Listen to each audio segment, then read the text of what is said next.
Bisharp Common reporting for duty. So with the recent news of Sun and Moon, we're given a look into the Aether Foundation, a group of people who are dressed in all white and seem to be there to protect Pokemon from the evils of Team Skull who want to sell them off for profit. But there are a few things about this that are weird, and don't worry, we'll be getting to the title soon enough, but there are a few things I want to point out. First, let's talk about Aether. Since people keep going on and on about how alchemy will play a role in the new games, Aether actually has a much more blatant connection to the world of alchemy. First of all, it's considered the fifth element. Wait, fifth element? No! All night long. All night long. All night. Ooh. The word ether in Greek means pure, fresh air or clear sky, and it was thought to be the pure essence of the gods that they breathed in, and is even considered to be personified by a deity that goes by the same name, being the son of Erebus and Nyx. And this is rather important to consider. You see, Erebus and Nyx? Well, Erebus was the personification of darkness, while Nyx is the personification of the night. Already looking deep into the lore casts a bit of a shadow over Team Aether, but that's not enough to look at like this. Let's look at Lucamine, as the trailer refers to her as the glamorous president.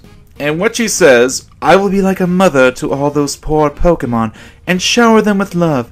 Even Pokemon from distant worlds, far from the Alola region, are worthy of my love." Sounds pretty innocent, right? Sounds like she really cares. Well, forgive me for wearing a tinfoil fedora, but that kind of sticks out to me as well. And what really sticks out to me is that during the same trailer, we're introduced to Gladion, Team Skull's Enforcer. Now, while I really do love his design and the fact that you have a new class with a Team Enforcer, ooh, I'm getting Tokusatsu vibes here, it's a little odd that they'd introduced this character to the same trailer as the Aether Foundation. Let's look at Gladion and Lucamine. Both have the same hair color, both have similar skin color, both have similar eye colors, and if you take time to consideration what Gladion says in the trailer too, you know you can't beat me. You'll just get your Pokemon hurt for no reason.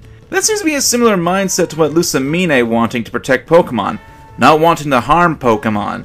And there's another character that holds similar thought processes. Lily, whom we're told hates Pokemon battles, yet she seems to have an interest in them. And she too has green eyes, a fair complexion, and blonde hair. Of course, there's also UB1 that people are speculating about, but I digress. There has to be a connection to these three, possibly a familial one, since not only do they have physical traits that are similar, but also mindsets when it comes to Pokemon. Now we come to the title of the video. Is Team Skull really the bad guys? If we follow the line of logic that these three are related to another, that brings up a very good those outside the crime syndicate, but those who go against the wishes of or plan of the head honcho.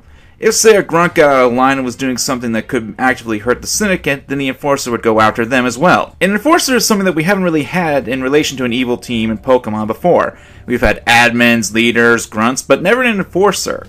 And even then, if Team Skull was really set to be the bad guys, why would Gladion, a guy whose supposed familiar connections are protecting Pokemon and against harming them, join up with the team? Perhaps the Aether Foundation isn't as squeaky clean as their pure white clothes make them out to be. Yes, we've had evil teams in the past, but what if Team Skull was a rebellion against the Aether Foundation? In the public eye, they would be viewed as criminals against the corporation whose goal is to save Pokemon and treat them well. But we've seen evil organizations in the past bring up moral questions to get people to side with them. Team Plasma, for example, bring up the moral question if it's right to hold on to Pokemon and have them fight, with some people actually releasing their Pokemon as we've seen in the manga. Now you might be saying that Team Skull in the same trailer outright said that they'd sell off a Slowpoke to get rich, which, one, I don't think you can get that much for a Slowpoke. However, their tails were a lot pricey. However, we don't have the full context of the scene, nor do we see if this is a full cutscene. Heck, this could all be tied to Gladion showing up to enforce these two grunts for breaking protocol. Corporations can and have put up fronts before in order to appear squeaky clean to the public. After all, when you have the public on your side, you're able to do a lot more in the open and still appear to be the good guys. Plus, I find it very dubious that we'd have a clear-cut good guys wearing white, bad guys wearing black in the new games. Yes, the games are for kids, but we've seen respectable characters turn out evil.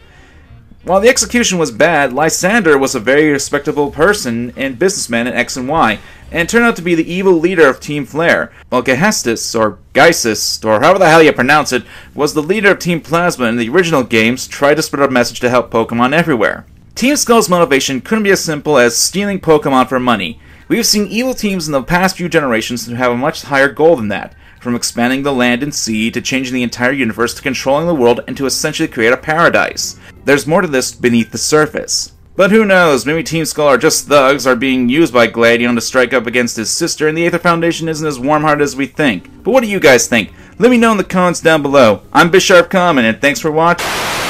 This boy is fused like fire. So start melting, ladies, because the boy is hotter than hot. He's hot, hot.